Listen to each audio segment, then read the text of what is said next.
From Fox 8 Sports, this is the Black and Gold Review Show, sponsored by your Southern Quality Ford dealers and the Ford F-Series, celebrating 42 years of truck leadership. Takes the snap. Saints bring 5. Prescott throws this one. It's not even going to get to the end zone. It is intercepted. Marcus Williams and the New Orleans Saints take this one from the Dallas Cowboys 12-10. Fun night inside the Dome. Good evening, everyone. Welcome into the Black and Gold Review. Last time the Saints won a game without scoring a touchdown, Deuce McAllister was a sophomore at Ole Miss. Sean Vazan was just a junior at Brother Martin. What about yourself? I was just a young pup. I was barely out of the womb. His name was not in the script there. That's exactly Unbelievable. right. That's right. Planned it that way. All right, let's get you right to the headlines of this show. Busy night for us. Busy night here. First off, Steady Teddy. Nothing stellar. 23 completions, 193 yards. Interception that really wasn't his fault. Is this the Bridgewater game plan going forward? I think there's more to be had as far as Teddy being able to go out and distribute the football. Look, you know, he'll tell you there's some things that I can do better. There's some plays that I want to be able to make, and getting the ball out quicker, having a better tempo. Those are all things that he and Sean have talked about, and I know that he wants to make sure that he's doing to get it to the playmakers. But at his core, Teddy Bridgewater, as a quarterback, clearly values protecting the football more than any other trait. And he is not going to make a risky pass and is going to put his team in a vulnerable position of throwing a risky pass. He's going to take what's there. And look, he's been this way the last 2 starts. He was this way for the most part when he was in Minnesota. So I think we have a pretty good idea of who Teddy Bridgewater is as a quarterback. I do think, though, they will evolve, perhaps ask a little bit more of him as the games go on. And then if he gets that, hopefully he can, just improve in that direction. I think this was about the fans realizing there's not going to be another Drew Brees in this franchise. And what you have in Teddy is a guy that can do enough to lead this team to victories, but not try to overdo it and win the game himself. Is that what you call spoil? I mean, because that's what what that is. That's what we've been. And so when you don't have those 300 yards or 400-yard games, you think, man, this offense is terrible. They're not taking chances, but that's just somebody that's really feeling his way through, and he wants to make sure that he puts his team in the best position to win. And look, it wasn't that long ago, Deuce, you played in the era where ball control and having a quarterback that took care of the football and you played defense and special teams was the way most head coaches wanted to win. So it's a different style of play, and I think they're winning with it, so it doesn't matter. All right, headline number 2, determined defense. Not only did they hold the Cowboys to 10 points, they forced 3 turnovers, 2 of which led to field goals. The third ended the game. This defense was asked to play stingy, nasty, physical football. That's exactly what you got from them last night. Well, you're hoping they can continue to do so. I mean, because it is something special what they're doing. The Achilles heel of this defense had been the explosive plays. They were able to, pretty much limit those outside of the tight end seam. But I mean, they have been really, really impressive outside of the first game in run defense. I guess it was 30 games straight, holding a running back under 100 yards. It was impressive. I wrote my blog. I said it looked like the first 3 games Dallas was at the kids' table, and they went to the grown-ups table last night, Sunday night, inside the Superdome, because all of a sudden this new-look explosive offense with Kellen Moore, the new young hotshot offensive coordinator, all of a sudden looked like they met their match. And, I mean, Dak looked frustrated. They looked dumbfounded. Ezekiel Elliott was completely shut down, taken out of the game. I thought that was A++ by the defense last night. That was an exceptional effort. And you look on the edges, especially Marshawn Lattimore. We wondered what kind of game he would play in this one. Finally, everyone's been calling on him and saying, you know what, you hadn't been what you were back as a rookie. And he really stepped to the plate against Amari Cooper. Well, he was up for the challenge. I think that was, one of the things that you had to have. You could not let Amari Cooper, ruin your pass defense. Now you had to get safety help, et cetera. And he did exactly what you wanted and had to do as far as slowing Cooper down. Go back and watch last year, though. The secondary started to turn that corner right at the quarter turn. Where are we? First quarter of the season. Yep. Headline number 3, not holding the line, Chuck. The offensive line has not stepped in Brees' absence. Any reason to think this unit will turn around their performances? 5 sacks allowed, 5 holding penalties on the old linemen.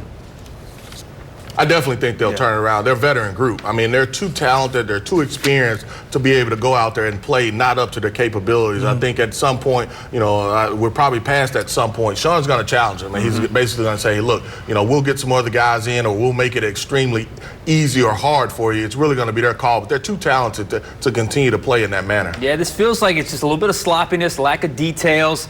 This is third week in a row, and like we said last night, one's an accident, two's a trend, three is a problem. So now you're at the point now, okay, this is getting ridiculous. This is going to cost us victories if we don't get this taken care of. So right now, as this team sits at the quarter pole, I think this is the biggest issue. They've got to get this offensive line cleaned up in terms of just the sloppy play. They've also a pattern. They played some really good defensive fronts over these first 4 weeks.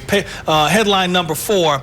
Peyton's adjustment period. His first 2 wins without Drew Brees have come in the last 2 weeks, and it's certainly a different approach to all aspects of the game when you don't have number 9 under center. Peyton's ability to adjust on the fly here with Teddy, a different quarterback than Drew Brees. He's done a really good job. Outside of a couple calls. Yeah, you've seen him use the rollout a lot more as far as to get Teddy on the edge, and you've seen him, it's the methodical look. At some point, like you said, Sean, I figured they will open it up even a little bit more. You had a flea flicker. They were trying to hit some big plays as far as down the field. When it wasn't there, Teddy would either pull it down or he would check it down. And so you can still see him trying to evolve and find that sweet spot to make sure that his quarterback is comfortable, and as well as the other guys are comfortable as well. I thought his script last night was masterful. I thought they did a very good job of keeping the Dallas defense off balance a little bit. They drove the ball, but then penalties kind of set them back, and they had to settle for field goals instead of touchdowns. So, look, there's always that. You have your game plan, you have your script, then you need to adjust to what's happening within the game. He always does a good job with that. So I think so far, has been pretty good for Sean Payton and the Teddy Bridgewater experiment. I think Payton's done a good job of taking the blame, like on that last play where Teddy got sacked. He said, that was my fault on the play calling there. He's done a good job of that, owning up for that. All right, headline number 5, surviving the gauntlet. 4 playoff teams from 2018, 3 victories. When the schedule came out, 3-1 seemed like a happy consensus, and now that they have done it without Brees for the last 2 wins, seems like a testament to this team's contender status. In other words, this is a good football team with without Drew Brees on the field. Talent was never a question with this team. It was always going to be injuries, and whether you lost a guy long term or for a period of time, talent wasn't going to be the issue. And we see that without Drew Brees the last 2 games, they're still able to produce wins. And look, other guys are going to still have to step up. They're going to have their hands full with Tampa Bay, a team that put, 55? Yes. In the NFL. They scored 55 points in a game. So with Jameis quarterbacking? With Jameis Winston quarterbacking against the Rams. And so they're going to have to continue to evolve and show that they are one of the elite teams. But talent isn't the question. Getting to 3-1 at the quarter pole without Drew Brees, I mean, 3-1 is going to be tough with Drew Brees. To get it without Drew Brees, that's certainly something you like where you're at right now through the first 4 games of the season. Absolutely. All right, coming up, Saints fans always get upset about prevent defense. That's far from what the Black and Gold did to end last night's game. Sean Vazan breaks down the film on that. And just how good was Marcus Davenport? We'll answer your questions next. And be sure to subscribe to the Fox 8 Overtime podcast for more Saints analysis on demand. You can find our podcast, the normal spots, fox8live.com, Final Play app, and wherever you listen to your podcasts.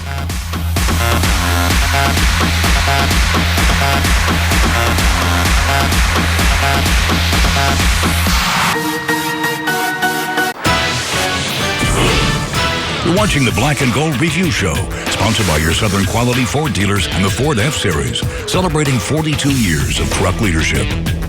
All right, welcome back in. We've just broken down the headlines for you. Time now to talk a little tape with Sean Vazan.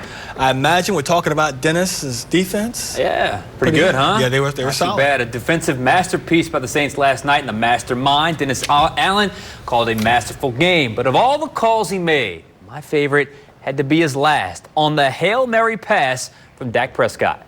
Vazan's Film Study, sponsored by Rejuvenate Medical. The situation, Saints up 12-10 with 2 seconds left at the 48-yard line. Everyone knows the Cowboys are throwing a Hail Mary. Dallas will have 4 receivers running go routes downfield as fast as possible. Now, usually teams will play coverage in this scenario and drop 8 to counter the 4 receivers and routes to give them a +4 edge downfield. But Allen does something different. He sneaks in a blitz. Doing the honors was number 22, C.J. Gardner-Johnson, who's hidden behind Cam Jordan at the nickel. On the snap, he shoots through the gap. The Cowboys never expected it. The guard didn't even react. Gardner Johnson flew through untouched. The object is not necessarily to get the sack, but to speed up the throw. Remember the distance the receivers have to run. There's simply not enough time for them to get downfield before Prescott has to hurl it deep. Plus, look at the numbers downfield. Even with the blitz, the Saints still had 5 defenders over 4 trailing Cowboys receivers. The pass barely reached the 10-yard line, where Marcus Williams was there for the INT. Now, Sean Payton said after the game that they called a timeout right before that play to get a good look at their alignment. Once they confirmed it, they went with the blitz. Great call. And, guys, how many times have we seen quarterback just kind of running back there, waiting, and then there's 4 guys in the end zone, and there's like 5 or 6 receivers, throw it up and just a jump ball. I like this. The blitz, the rush to throw, and it worked out for the Saints. Yeah, normally what Chauncey would have been, he would have been the on-the-point guy. And so if he's going to be on the point, you're going to jam. And so when you saw him not jamming, you knew right away it was a blitz. He was going to hesitate to let the tackle be able to fan out with Cam. It's wide open. I'd say just knock it down. Isn't that the rule? You're supposed to bat it down. Yeah. You don't want to tip it up and some bad stuff can happen. Absolutely. All right, time to get to some questions here on the show because that's what we do. These submitted using the Final Play app. And the final word feature, David Lawson from Ocean Springs, Mississippi, wants to know, can Marcus Davenport take it to the next level? I think he's played really well. I mean, obviously, a lot of times what you want as a fan, you want the sacks. But, I mean, I think he's been disruptive enough. I mean, the quarterback hits that he's gotten, I think he's been a spy a lot of times. And even there, you see a tight end chipping, to be able to help. That's an elite left tackle. And I think he's done a pretty good job. Obviously, you want the sacks to be able to develop as well. Every single highlight you see right here, there's something that you see. He is standing up. That's where he feels most comfortable. Well, there's one with him. He's on the ground. But most of the time, he's been standing up and he's been able to make plays. I think he's grown as a player. He's in his 2nd year. I think Dennis Allen's recognized that when he's standing up off the edge like that, he can be a very good player. And as Pat Swilling told us back in the preseason, if he develops another move, he'll become even better. It's like he's starting to get some moves in his repertoire a little bit. Our next question stays on the defensive side. A lot of fans excited for the return of Sheldon Rankins. How important was he to last night's effort? He's definitely going to be important. Not only, I think that they have an outstanding rotation. David Onyemata, Malcolm Brown, and Sheldon Rankins and Shai Tuttle. They have an outstanding rotation in that defensive tackle as far as front is concerned. So that means they're going to keep him fresh. And that's where he played probably his best 2 years ago when he was fresh, be able to rotate in. And for now, just to be able to get a feel for it, be able to come back, he's going to be fine. Look, I like the Saints rotation on the defensive end as far as Trey Hendrickson, Cam Jordan, obviously Marcus Davenport. You add a nice rotation along the interior, especially a guy like Rankins that can give you an interior quick rush. I think that makes a much improved defensive line that much better. So his return, I think, is huge for this team. Really quickly, deepest interior line the Saints have had since Sean Payton been here? Across the board, I think not only interior line, but across the board as far as defensive ends as well. I mean, they've got some playmakers up front, and that makes it easy on the back end. You're right. All right, coming up, there are still more questions to answer, like why aren't the Saints throwing deep to speeches like Ted Ginn and Deontay Harris? Plus, the Buccaneers are certainly airing it out. We'll preview a Tampa team that delivered one of the more surprising scorelines of Week 4 when they upset the Rams in L.A.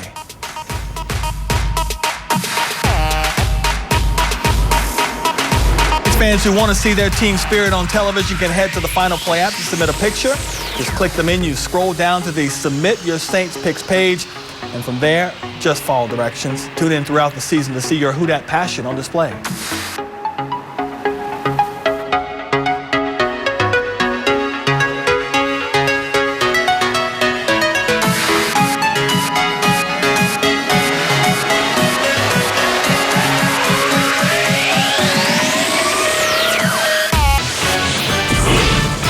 Watching the Black and Gold Review Show, sponsored by your Southern Quality Ford dealers and the Ford F-Series, celebrating 42 years of truck leadership. Welcome back into the Review Show. Back to the questions, because we got a bunch of them tonight. This next one coming to you on the Final Play app, final word feature from Harry over in Metairie.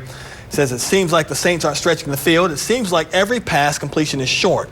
There are several defenders keeping everything in front of them and then just tackling the receiver. Why not use Ted Ginn or Deontay Harris to pull the safeties deep and open up the middle of the field? Seems easy enough. Yeah, if it was that easy, then everybody would be doing it. I think the way that they are playing them, and then obviously the quarterback having pressure in his face is some of the reasons why. They wanted to go down the field yesterday. There was a couple plays designed to go down the field. I mean, you just had pressure. Right here is the flea flicker. They're trying to hit, Ted Ginn up the seam, and so just didn't have the time to do so. Yeah, and I think part of it is also game plan as well. I know they've had a few shot plays sprinkled in, but I think for the most part, they're trying to keep it pretty safe, pretty efficient. It's a flat, some hooks. Within that, maybe 5 to maybe 12. Well, that was a nice throw right there on the back shoulder throw to Mike Thomas. He had 2 of those in that game. But yeah, we'll see if that kind of evolves more with some of the defenses that they play. Remember, they play the Seahawks and they play the Cowboys with Teddy Bridgewater at quarterback. 2 very good defenses. So we'll see if that evolves next week with perhaps the defense. Maybe you can score a little points. At what point does Taysom come in and chuck that ball deep? We know he can. Well, I think it's something that they'll eventually do. The 2 plays that he lined up at quarterback, he kept them on both of the reads as far as the RPOs are concerned. At some point, it was Minnesota last year where we saw him throw it deep to Michael Thomas. So at some point, you will see that play. No, I agree. I think it's going to happen at some point because Sean Payton knows when Taysom's in, they're running that zone read. So just have a little pass play off of it. Change it up a little bit. All right, next question comes from V down in the Bayou, down in Houma. V says, would Drew Brees' knowledge of the game be better utilized in the booth, seeing the entire scenario and still communicating via headset? V, the only problem is only one person can talk to the quarterback. I mean, so he could talk to the other coaches and as far as Sean, but only one person has direct knowledge as far as communication to the quarterback. So if Drew is up there, that means now he doesn't have the line of communication as soon as the quarterback comes off to be able to show him the actual picture that he sees. Yeah, I would agree with that. For him, in this unique situation that he's in, I just think he's probably better suited on the sideline. He probably would be a nervous wreck up in the stands or up in the press box like that, watching the game from upstairs. So I think he's fine right where he's at. And because Bridgewater's having to digest so much, how much do you not want to have so many voices in his ear? Well, he's only going to have one anyway. I mean, so when he comes to the sideline, then he's asking Drew what is he seeing, and he can tell him, hey, look, on this certain coverage, this throw may be available. I mean, but it's only going to be one out there anyway. Okay. All right. Coming up, the Buccaneers were involved in a thriller against the Rams. What to expect from the 2-2 Bucs? That's next. And be sure to tune in tomorrow night for Fox in Overtime when we'll have more Saints talk as well as look at all the big stories in South Louisiana sports this week. We'll answer your viewer questions as well. Keep those coming to us. Final Play app, Final Word feature, and watch Fox in Overtime every Tuesday night at 10:35.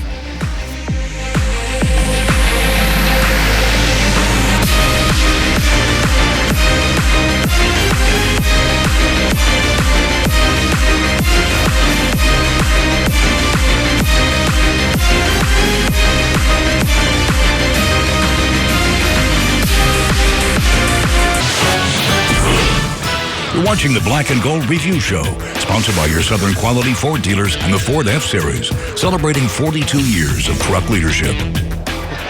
4th and 3, Anger out to punt, and it's blocked. Taysom Hill is through with the punt block, and the Saints recover at the 30-yard line, and that's the kind of play this team needed in this game. Saints got a little revenge getting the win down in Tampa last year after losing the home opener against the Bucs here in New Orleans. But, Tampa Bay, they went out west and laid a whooping on the Rams last weekend, 55-40. Jameis Winston threw for over 385 yards and 4 touchdowns. They come to the Dome this week. Guys, this game, it doesn't look quite as easy as we thought it was before. But then again, when they play the Bucs, it's never always a weird game when you play the Bucs. I remember the year Sean Payton got injured. I remember the lightning strike game where the game got delayed and he needed the last-second field goal. I remember last year Fitzmagic all of a sudden came out. Always a weird game. We thought by the time you got to the second quarter of the season, the schedule would loosen up. But look, this Bucs team should be 3-1. They should have beat the Giants last week. Didn't happen. They're 2-2.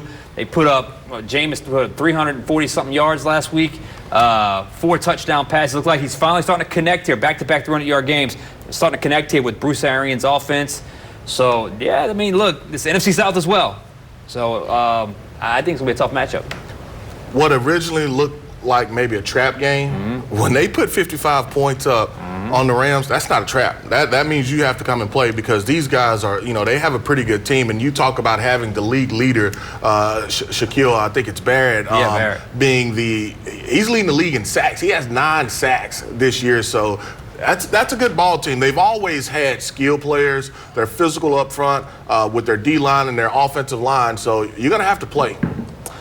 I was going to talk to you about the defensive front for Tampa right now, because you look at what the Saints have faced in this first quarter of the season. You thought, okay, after these first 4 games against these hefty defensive teams, we'll catch a break with Tampa. Not the case at all. They got the sack leader on the team. Yeah, you know, it was going to be JPP. He ends up getting in a car accident, and that's Jason Pierre-Paul.